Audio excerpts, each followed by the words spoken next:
সেটি হচ্ছে সিরাতুন নবী সাল্লাল্লাহু আলাইহি ওয়াসাল্লাম কনফারেন্স, ঠিক কিনা? শুরুতেই আমাদেরকে বুঝতে হবে সিরাতুন নবী সাল্লাল্লাহু আলাইহি ওয়াসাল্লাম অর্থ কি। সিরাতুন নবী সাল্লাল্লাহু আলাইহি ওয়াসাল্লামের অর্থ হচ্ছে নবীর জীবনী আলোচনা। সকলে বলেন কি? নবীর জীবনী। আমাদের নবী বিশ্ব নবী জনাবে মুহাম্মদুর রাসূলুল্লাহ সাল্লাল্লাহু আলাইহি ওয়াসাল্লাম, তার জীবন নিয়ে তার জীবনী আলোচনা করা হবে।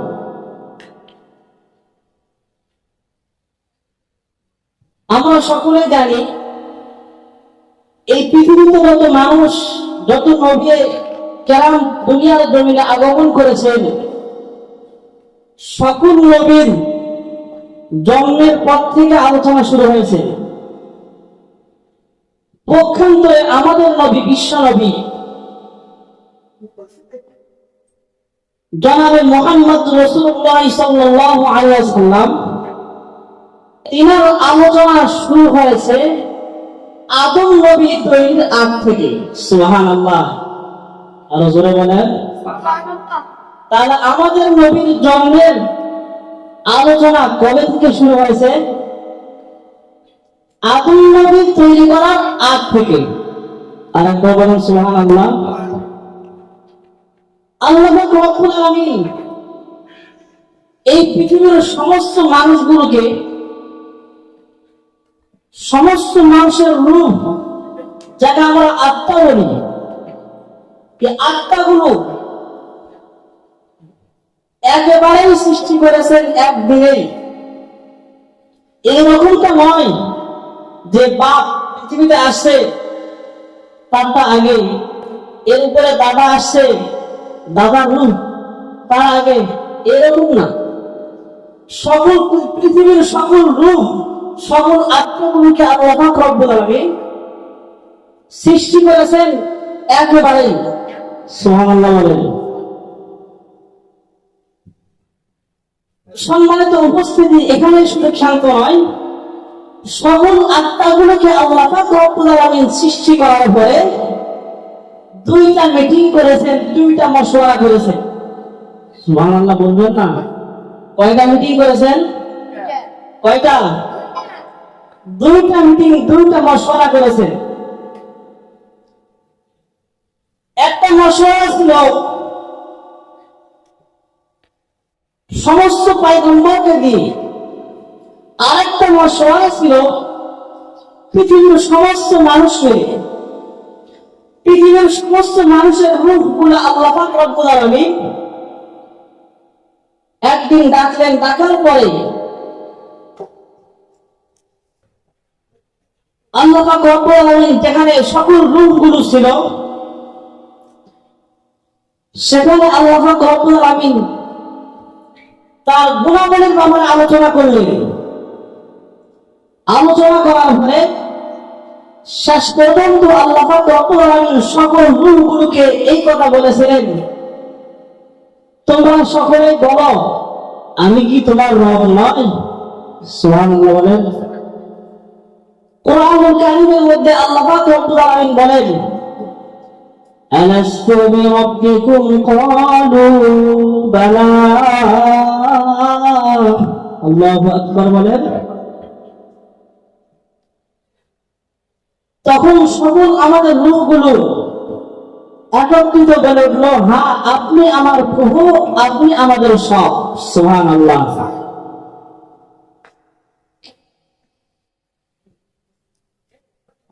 এই একটা মিটিং শেষ। এইবার যত পয়গম্বরকে আল্লাহ পাক রব্বুল আলামিন এই দুনিয়াতে প্রেরণ করেছে, সকল পয়গম্বরকে তিনি সকল নবীদেরকে নিয়ে আরেকটা মিটিং করলেন।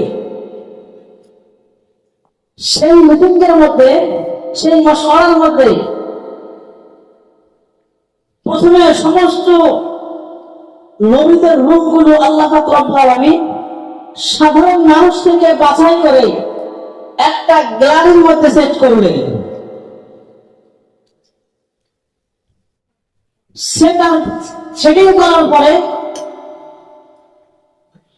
যেখানে সমস্ত নবীদের রূপগুলো ছিলেন, সেখানে আবু বকরের মতো মানুষের রূপ ছিল না, সেখানে ওমর রাদিয়াল্লাহু তাআলা আনহু ওনার মতো ব্যক্তির রূপ ছিল না।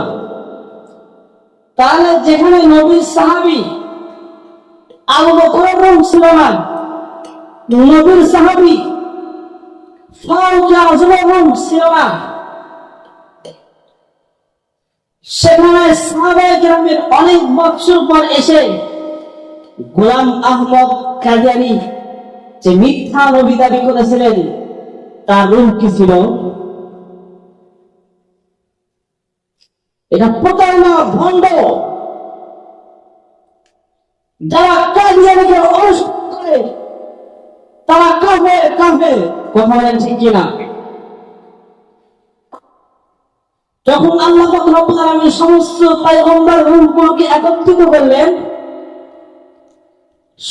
সকল নবীকে আল্লাহ পাক বললেন,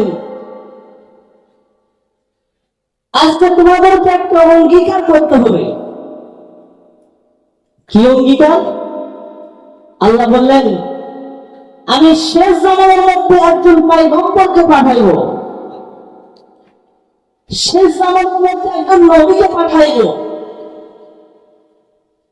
সেই নবীকে তোমরা স্বীকার করতে হবে এবং তার সহযোগিতা করতে হবে। তখন সকল নবীর রূহগুলো একথা বলে উঠল। আল্লাহ রাব্বুল আলামিন কুরআনুল কারীমের মধ্যে বললেন, ক্বালু আকরারনা। তখন নবীরা বললেন, ঠিক আছে, আমরা অঙ্গীকার করলাম, গ্রহণ করলাম এবং তার সহযোগিতা করব। সুবহানাল্লাহ। শুধু এখানেই ক্ষান্ত নয়,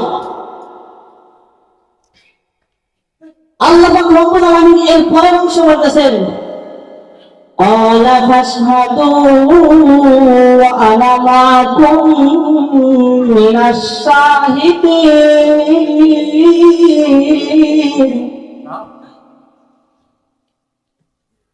আল্লাহ পাক বললেন, আমরাও তোমার সাক্ষী থাকো, আমিও তোমাদের